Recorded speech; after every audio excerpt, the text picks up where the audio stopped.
എല്ലാവർക്കും നമസ്കാരം. Welcome to super notes. Group D case അപ്ഡേറ്റുമായിട്ട് ബന്ധപ്പെട്ട് സൂപ്പർ നോട്ട്സിൽ ഇത് 6ാമത്തെ വീഡിയോ. മൊത്തം 11, 12, 13 തവണ കേസ് നീട്ടിവച്ചു, അല്ലെങ്കിൽ മറ്റൊരു കോടതിയിലേക്ക് മാറ്റി, കാറ്റിൽ നിന്ന് ഹൈക്കോർട്ടിലേക്ക് മാറ്റി, ഹൈക്കോർട്ടിൽ നിന്ന് തിരിച്ച് കാറ്റിലേക്ക് വന്നു. അപ്പോൾ ഞങ്ങളത് 6ാമത്തെ തവണയാണ് ഈ ഒരു സെഷൻ ചെയ്യുന്നത്.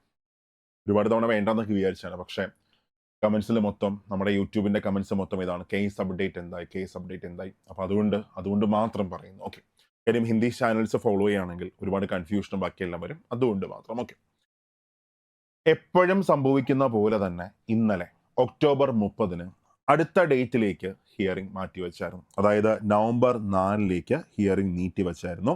ഇനി അടുത്ത അപ്ഡേറ്റ് എന്നേ വരത്തുള്ളൂ, നവംബർ 4 വരത്തുള്ളൂ.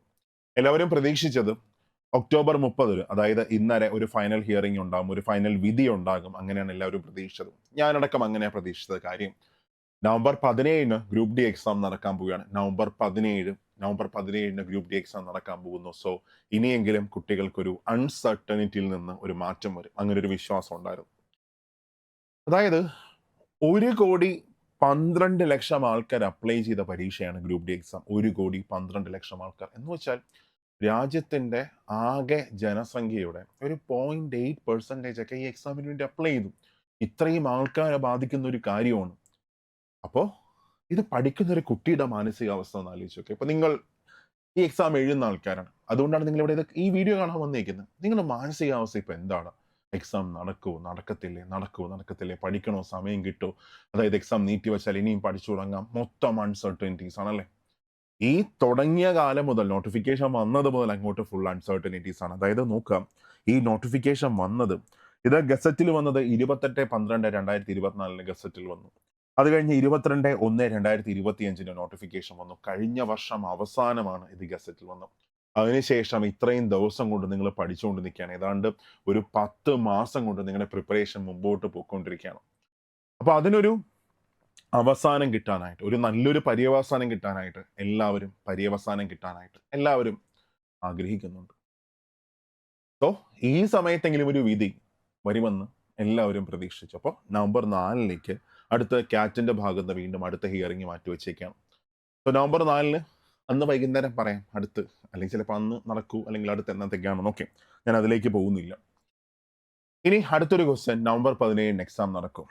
മക്കളെ, റെയിൽവേ പറയുന്ന ഒരു കാര്യമുണ്ട്. റെയിൽവേയുടെ എല്ലാ ഒരു സർക്കുലറിലും പറയുന്ന ഒരു കാര്യം, റെയിൽവേയുമായിട്ട് ബന്ധപ്പെട്ട് എന്തെങ്കിലും ഒരു അപ്ഡേറ്റ്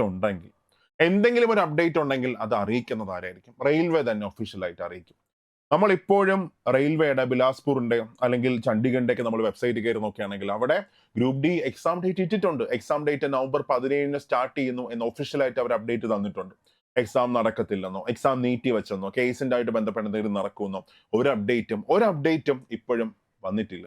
അതായത് എക്സാം നടക്കുമെന്ന് റെയിൽവേ പറയുന്നുണ്ട്. നവംബർ 17 എക്സാം സ്റ്റാർട്ട് ചെയ്യാൻ പോവുകയാണ്. അതുകൊണ്ട് തന്നെ ഇത് പഠിക്കുന്ന ആൾക്കാർ, എക്സാമിന് വേണ്ടി വളരെ സീരിയസ് ആയിട്ട് പ്രിപ്പയർ ചെയ്യുന്ന ആൾക്കാർ, നിങ്ങൾ ഈ കേസുമായിട്ട് ബന്ധപ്പെട്ട കാര്യങ്ങളിൽ നിങ്ങളുടെ ശ്രദ്ധ വരരുത്. വന്നാൽ നമുക്ക് പിന്നെ ടെൻഷൻ ആയിരിക്കും മനസ്സിനകത്ത്. ഒരു പ്രോപ്പർ സ്റ്റഡി പ്ലാനിൽ നമുക്ക് മുമ്പോട്ട് പോകാൻ പറ്റത്തില്ല. കഴിഞ്ഞ പരീക്ഷയ്ക്കൊക്കെ 70 മാർക്കാണ് കട്ട് ഓഫ് വന്നേക്കുന്നത്. അതായത് നോർമലൈസേഷന് ശേഷം 70-71 കട്ട് ഓഫ് വന്നേക്കുന്നത്. അപ്പോൾ ഇപ്പോഴും നമുക്ക് ആ റേഞ്ചൊക്കെ തന്നെ പ്രതീക്ഷിക്കാം. സോ ഇനി നിങ്ങളുടെ മുമ്പിൽ നല്ല സമയമുണ്ട്. ഇപ്പൊ നവംബർ 17 എക്സാം സ്റ്റാർട്ട് ചെയ്താലും എല്ലാവർക്കും നവംബർ 17 ഒന്നും കിട്ടത്തില്ല.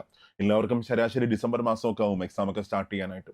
ഏതാണ്ട് ഒരു മാസം നിങ്ങളുടെ മുമ്പിൽ ഇങ്ങനെ കിടക്കുകയാണ്. ഒരു മാസം എന്ന് പറഞ്ഞാൽ ഒരു ദിവസം 10 മണിക്കൂർ വെച്ച് നിങ്ങൾ പഠിച്ചാലും, ഒരു ദിവസം 10 മണിക്കൂർ വെച്ച് പഠിച്ചാലും 30 × 10 300 മണിക്കൂർ കിടപ്പുണ്ട്. 8 മണിക്കൂറാണെങ്കിലും 240 മണിക്കൂർ കിടപ്പുണ്ട്. 240 മണിക്കൂർ ഉണ്ടെങ്കിൽ അത്ഭുതങ്ങൾ നിങ്ങൾക്ക് സൃഷ്ടിക്കാൻ പറ്റുള്ളൂ. ഒരു സാധനം മാസ്റ്റർ ആവാനായിട്ട് 240 മണിക്കൂർ നിങ്ങളുടെ മുമ്പിൽ കിടപ്പുണ്ട്. ഒരു ദിവസം 8 മണിക്കൂർ മാത്രം മാറ്റി വെച്ചോ, നല്ലോണം ലൈഫ് മാറും. ഒറ്റ പരീക്ഷ മാത്രമേ ഉള്ളൂ, ഒരേ ഒരു എക്സാം മാത്രം. അപ്പം അതുകൊണ്ട് ഇതിൽ ഫോക്കസ്ഡ് ആവരുത്. നിങ്ങളുടെ പ്രിപ്പറേഷനിൽ ഏതിൽ ഈ കേസ് അപ്ഡേറ്റ് നടക്കുമോ ഇല്ലയോ ഇതിലൊന്നും ഫോക്കസ്ഡ് ആവരുത്. നിങ്ങളുടെ പ്രിപ്പറേഷനിൽ നിങ്ങൾ ട്രസ്റ്റ് ചെയ്ത് മുമ്പോട്ട് പൊക്കോ, എല്ലാം ഓക്കെ ആവും. രാജ്യത്ത് ഇതേപോലെ ഒരുപാട് എക്സാംസ് നടക്കുന്നുണ്ട്. ഒരുപാട് എക്സാംസിലൊക്കെ ഇതേപോലെ പ്രതിസന്ധികൾ ഉണ്ടാവാറുണ്ട്. അപ്പോൾ ആ സമയത്ത് നിങ്ങൾ പതറരുത്, പഠിത്തത്തിൽ ഫോക്കസ് ആവും, മുമ്പോട്ട് പൊക്കോ. അതെല്ലാം നമ്മുടെ മുമ്പിൽ ഒരു വഴിയില്ല. നമ്മുടെ മുമ്പിൽ എന്ത് മാത്രമേ ഉള്ളൂ? ജോലി മേടിക്കുക, നമ്മളൊന്ന് സേഫ് ആവുക, നമ്മുടെ കുടുംബത്തെ ഒന്ന് സേഫ് ആവുക, ആ സ്വപ്നങ്ങളൊക്കെ യാഥാർത്ഥ്യമാക്കുക. അത് മാത്രമേ നമ്മുടെ മുമ്പിലുള്ളൂ. അതിനുവേണ്ടി എഫേർട്ട് എന്നൊരു സാധനം നന്നായിട്ട് കൊടുത്തോ, പക്കയായിട്ട് കൊടുത്തോ. ഓക്കെ, ഇനി നമ്മൾ സൂപ്പർ നോട്ട്സിൽ ഗ്രൂപ്പ് ഡിയുടെ ഒരു ക്രാഷ് ബാച്ച് നമ്മൾ സ്റ്റാർട്ട് ചെയ്തിട്ടുണ്ട്. നിങ്ങൾക്ക് ജോയിൻ ചെയ്യാൻ ആഗ്രഹം ഉണ്ടെങ്കിൽ ജോയിൻ ചെയ്യാം. ഇനി അതേപോലെ തന്നെ നമ്മളൊരു ടെസ്റ്റ് പാക്ക് നമ്മൾ സ്റ്റാർട്ട് ചെയ്തിട്ടുണ്ട്. ആ ടെസ്റ്റ് പാക്കിനകത്ത് ഒരുപാട് ക്വസ്റ്റ്യൻസ് നിങ്ങൾക്ക് പ്രാക്ടീസ് ചെയ്യാനായിട്ട് കിട്ടും. അതായത് കഴിഞ്ഞ ഗ്രൂപ്പ് ഡിയുടെ ഫുൾ പ്രീവിയസ് ക്വസ്റ്റ്യൻസ്, അതേപോലെ ഒത്തിരി പ്രാക്ടീസ് ക്വസ്റ്റ്യൻസ്, ഒരുപാട് ചാപ്റ്റർ ക്വസ്റ്റ്യൻസ്, എല്ലാം വിത്ത് മൈക്രോ നോട്ട്സ് അടക്കം 60 മൈക്രോ നോട്ട്സ് ഇംഗ്ലീഷും മലയാളത്തിനും അടക്കം നിങ്ങൾക്ക് ഒത്തിരി സാധനങ്ങൾ ആ ടെസ്റ്റ് പാക്കിനകത്തുണ്ട്. 250 രൂപ മാത്രമേ അതിൻ്റെ ഒരു ഫീസായിട്ട് വരുന്നുള്ളൂ, വെറും 250 രൂപ. ഒരുപാട് ടോപ്പിക്കുകൾ നമ്മൾ പഠിച്ചിട്ടും വലിയ കാര്യമൊന്നുമില്ല. നമുക്ക് എന്ത് ചെയ്യാൻ പറ്റണം? ക്വസ്റ്റ്യൻസ് പ്രാക്ടീസ് ചെയ്യാനായിട്ട് പറ്റണം. അപ്പോൾ സ്പീഡ് നമുക്ക് കൂട്ടാൻ പറ്റണം. അതുകൊണ്ട് മസ്റ്റായിട്ട് നമ്മൾ CBT മോഡലിലെ ക്വസ്റ്റ്യൻസ് പ്രാക്ടീസ് ചെയ്തേ പറ്റത്തുള്ളൂ. അപ്പോൾ നമ്മുടെ കുട്ടികളൊക്കെ എന്ത് ചെയ്യുക? പോയിട്ട് നന്നായിട്ട് വർക്ക് ചെയ്തോ, ഒരുപാട് ടെസ്റ്റൊക്കെ അങ്ങോട്ട് പ്രാക്ടീസ് ചെയ്തോ. ഈ കാര്യങ്ങളിലൊന്നും ഫോക്കസ്ഡ് ആവുന്നുണ്ട്. ഓക്കെ, അപ്പോൾ നന്നായിട്ട് പഠിച്ചോടാം. നമുക്ക് മറ്റൊരു സെഷനിൽ നമുക്ക് കാണാം. നവംബർ 4 വൈകുന്നേരം നമുക്ക് ഇതേപോലൊരു സെഷൻ നമുക്ക് വരാം. അന്ന് എനിക്ക് തോന്നുന്നു, എനിക്ക് പറയാൻ പറ്റും, യെസ്, കേസ് വിധിയായി, നവംബർ 17 എക്സാം നടക്കാൻ പോവുകയാണ്. നവംബർ 17 എക്സാം നടക്കും, നിങ്ങൾ ധൈര്യമായിട്ട് പഠിച്ചു, അങ്ങനെ എനിക്ക് പറയാൻ പറ്റുമെന്ന വിശ്വാസത്തോടു കൂടി സൈനിങ് ഓഫ്. Thank you.